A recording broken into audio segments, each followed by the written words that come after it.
Último dia de campanha para as presidenciais em França, é também por isso o último Chasse ao Voto, uma adaptação que fazemos aqui na Rádio Observador do nosso programa Caça ao Voto, que é já uma marca das campanhas nacionais. Mas estamos também a acompanhar a par e passo esta eleição em terras gaulesas. Daqui a pouco vamos até França, onde está a nossa enviada especial Sónia Simões, e temos, claro está, o baú das recordações aberto pela Judite França. Vamos terminar também aqui com uma canção dedicada pelo Bruno Vieira Amaral, a um antigo presidente francês. Primeiro, vamos saber quem está a conseguir caçar mais votos com o historiador Bruno Cardoso Reis e hoje também com o editor adjunto de Sociedade do Observador, o Pedro Rainho. A moderação está a cargo da Vanessa Cruz. São os últimos cartuchos, o dia ainda não acabou, mas pelo menos oficialmente Emmanuel Macron acaba de encerrar a campanha e a adversária Marine Le Pen teve o último grande comício ainda antes, foi ontem à noite. Podemos se calhar começar precisamente por aqui. Bruno Cardoso Reis, porque é que a candidata da extrema-direita, que é quem quer tirar lugar ao atual presidente, terá optado por ter um grande comício ontem e não hoje? Hoje só deu uma entrevista e tem uma ação de rua. Sim, realmente é uma questão interessante, ou seja, à partida, digamos, quem está a desafiar o presidente que está, digamos, no poder, tem de correr mais, não é? Agora, a verdade é que, apesar de tudo, a senhora Le Pen já está nisto há bastantes meses, não é? No fundo, aqui foi o presidente Macron que veio muito tarde para a campanha, e portanto se calhar sente que não precisa já de correr tanto. Por outro lado, ela também tem sido um pouco criticada ou acusada até pelo próprio Macron de que no fundo estava a fazer, sobretudo nos últimos tempos, uma campanha mais na defensiva e digamos com a preocupação de evitar encontros, digamos, maus encontros. Enfim, houve aquele episódio, por exemplo, de uma ativista, acho que ecologista, que apareceu com um cartaz da senhora Le Pen a cumprimentar o Putin, não é? Portanto, no fundo, se calhar a preocupação é mais evitar esse tipo de episódios do que propriamente intensificar aqui o esforço no terreno. Sim. Pedro Rainho, e como é que avalias a escolha de Macron para encerrar esta campanha? Ele foi até uma terra no sul de França, chamada Figeac, que fica a cerca de 500 km de Paris, e é uma zona rural. Um dos poucos momentos em que vimos os candidatos de facto na rua e a descrição, eu estive há pouco a falar com a Sónia Simões, e a imagem que nos chega é de que há algumas pessoas na rua, mas não faltou-nos um bocadinho disto nesta campanha, não é? Aquilo que Macron está a fazer eu apetece-me perguntar que campanha, antes de dizer o que é que Macron está a fazer, que campanha foi esta, porque de facto aquilo que vimos é quase um modo de campanha francês suave, se me permite aqui a comparação um pouco saudável, porque de facto não vimos estes dois candidatos na segunda volta muito preocupados em intensificar presença, em intensificar mensagem. Vimos sobretudo os candidatos preocupados em não cometer grandes erros e em garantir que a coisa flui tão suave como possível até domingo. Macron está nesse registro, está a tentar não dar tiros nos pés e a ir buscar aquele eleitorado que lhe faz tanta falta. Já falávamos aqui disso no outro dia, que é um eleitorado que teve um peso muito significativo na primeira volta, os tais 20%, creio 22% de Mélenchon, e que vai ser fundamental para que Macron consiga assegurar aquele lugar que ocupa no Eliseu. É nisso que ele está focado e sobretudo em não cometer muitos erros. E como dizia aqui o Bruno Cardoso Reis, Macron chegou mais tarde do que Le Pen à campanha. Para os dois, tenho aqui a pergunta que é preciso fazer hoje: que balanço desta campanha para a segunda volta? Bruno Cardoso Reis, quem é que conseguiu caçar mais votos, Le Pen ou Macron? Quer dizer, nós aqui o único dado um bocadinho mais objetivo que temos são as sondagens, não é? Com todos os problemas que nós sabemos que as sondagens têm tido nos últimos tempos, mas de facto aí aparentemente as sondagens o que mostram é uma certa recuperação de Macron, que se manteve, ou seja, nomeadamente depois do debate, e portanto no fundo as últimas sondagens apontam para uma maior margem, que já anda à volta dos 10% em muitas sondagens, entre Macron e Le Pen. Agora, obviamente, aqui isso quereria dizer que, portanto, o presidente Macron teve aqui algum sucesso nesta caça, um maior sucesso nesta caça ao voto. Agora, continua a haver, aparentemente, muitos indecisos, sobretudo entre os eleitores de Mélenchon, se irão votar, se irão abster, enfim. eu acho que de facto todos os esforços se concentram no sentido de convencer esses eleitores de esquerda, vamos dizer assim, a não votarem na senhora Le Pen, abstendo, só votando no presidente Macron. E portanto, lá está. A confiar nas sondagens, eu diria a vantagem está com Macron, mas teremos de ver no domingo. Não é? Podem ser votos decisivos. Pedro Rainho, quem é que consegue chasser plus o vote? Muito bem. Eu estava a pensar, o Bruno Cardoso Reis estava a falar aqui nas sondagens, eu estava-me a lembrar da noite eleitoral da primeira volta e de uma sondagem, eu creio que sai, que é conhecida, que é divulgada nessa própria noite, que dá ali uma proximidade uma grande proximidade, uma distância muito curta entre Macron e Le Pen para a segunda volta. Se não estou em erro, falava-se em 51%, 49%. Eu fiquei muito curioso quando vi essa sondagem ali a quente na noite eleitoral. Partia do princípio, ou pressupus que isso ia obrigar os candidatos a irem mais atrás do voto, a serem mais contundentes na mensagem que queriam passar. Não foi isso que se viu. Aliás, o que temos de momento alto, se lhe podemos chamar assim, desta segunda volta, desta última semana de campanha, é o debate em que Macron e Le Pen estão frente a frente e em que mesmo aí há ali, não parece que tenha sido determinante para ou reforçar ou conter o eleitorado que cada um deles já tinha. Le Pen aí insistiu no mesmo modelo em que vem trabalhando, que é não confrontacional, não radicalizar o oponente nem a mensagem, e desse ponto de vista parece-me que foi bem sucedida. Macron... Quer dizer, tem aqui uma vantagem de 5 anos de presidência, conhece os dossiês, mas no final fica aquela sensação de que o eleitor, se for votar, vai escolher o que é menos mau. E isso não é propriamente muito saudável nem muito entusiasmante para uma eleição que é, como percebemos por todo o contexto à volta de França, o contexto europeu, uma eleição que é verdadeiramente fundamental e decisiva, em que os eleitores são chamados a dizer que tipo de liderança querem em França e que tipo de influência política querem no contexto europeu.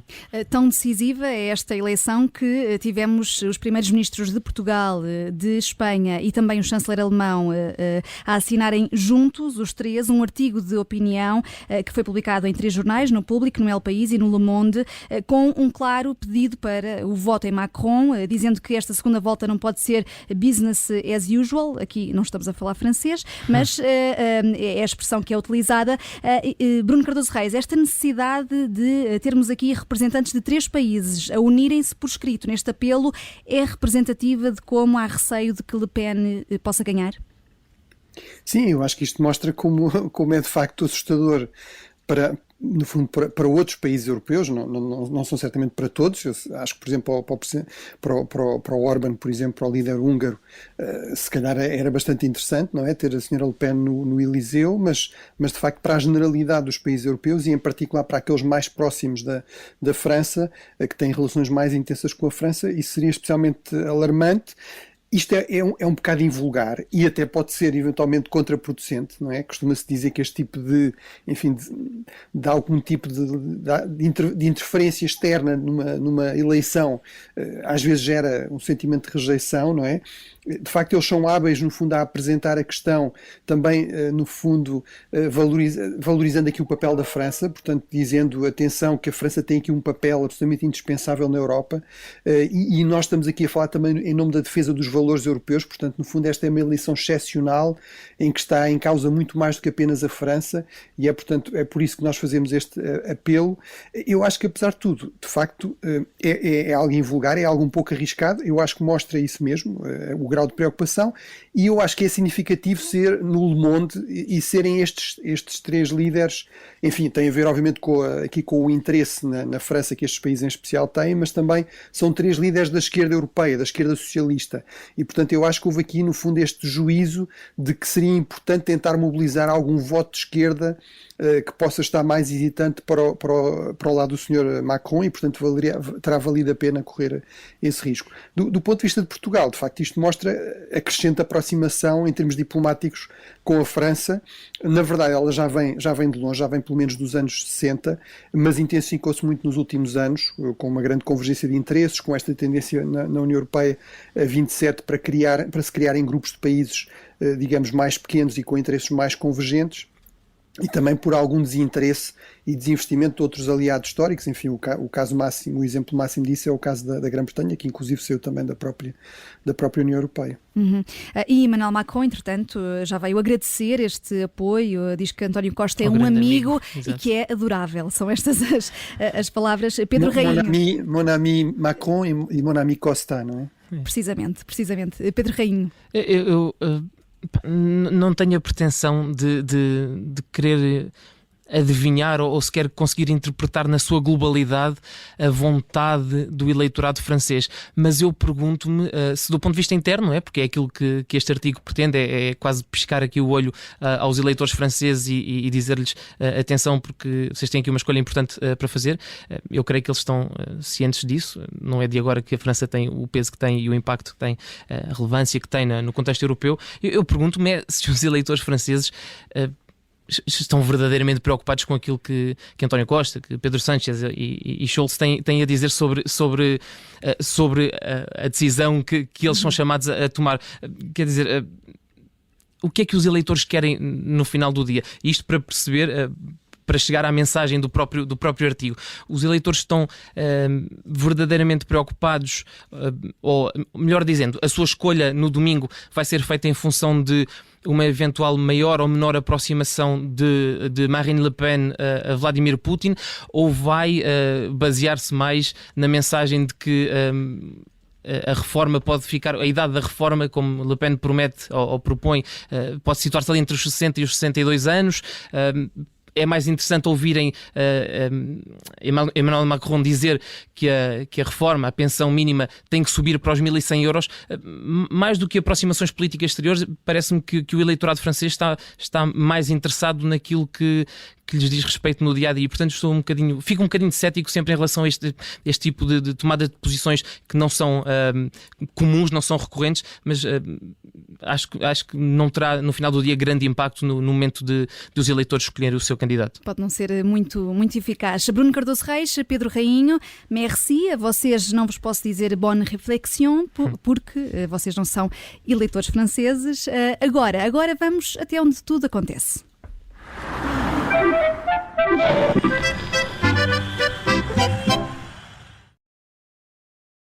E vamos até onde tudo acontece. Vamos ter com a nossa enviada especial do Observador, Sónia Simões, que esteve esta tarde numa terra que já mencionámos aqui, Figeac, uma zona rural do sul de França. Foi o local escolhido por Emmanuel Macron para encerrar a campanha. Agora, Sónia Simões, já estás em viagem e é perceptível aqui. O que é que destacas do discurso de Macron? Olá, Vanessa. Sim, já estou a regressar. Eu estou entre Figeac e Porto Rodés para voltarmos para Paris. Estamos a 500 km de Paris, portanto.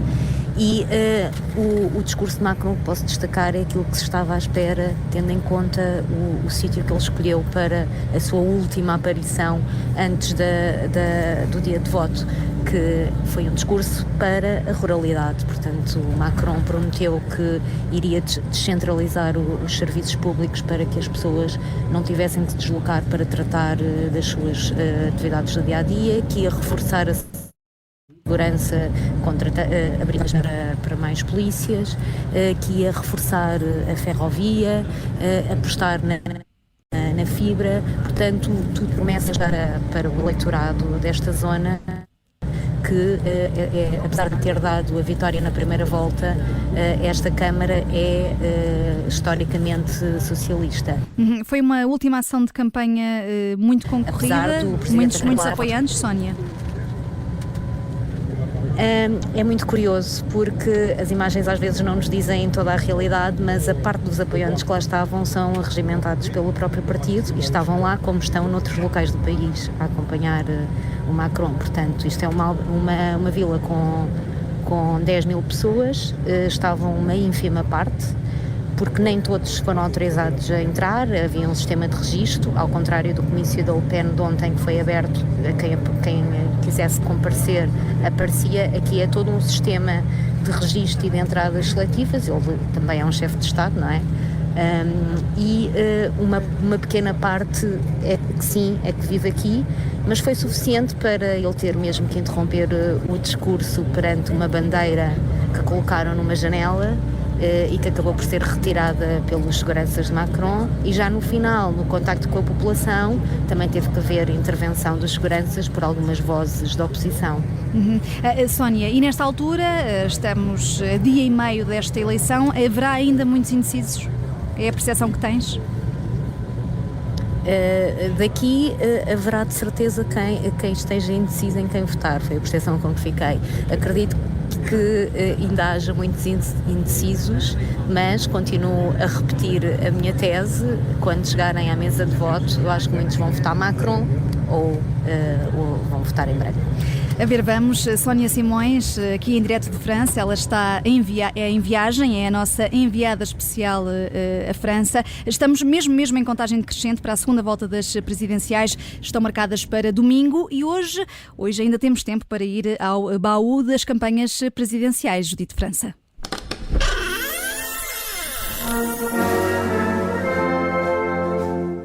Ao contrário do debate calmo e composto entre Marine Le Pen e Emmanuel Macron, em 2007 o frente a frente entre Ségolène Royal e Nicolas Sarkozy tornou-se num verdadeiro combate de boxe. Era a última oportunidade antes das eleições e a candidata socialista precisava de inverter a tendência das sondagens. Quando o tema da discussão chegou à educação e aos alunos com deficiência, o verniz estalou. Ségolène acusou o governo de Jacques Chirac, do Partido União para um Movimento Popular, o mesmo de Sarkozy e seu antecessor, de ter prejudicado as crianças com a decisão de reduzir o número de professores. Nessa altura, Royal exaltou-se e afirmou estar escandalizada com o que estava a ouvir e que se tinha chegado ao cúmulo da imoralidade política num tom claramente muito indignado. N'est pas acceptable. Et je suis très en colère.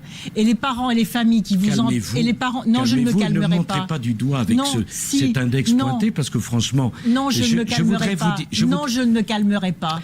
Sarkozy pediu a Royal que não lhe apontasse o dedo indicador em riste, mas o calmez-vous foi visto como uma condescendência às mulheres. Nas redes sociais, o candidato de direita foi acusado de sexismo e de menosprezar a preocupação de Ségolène.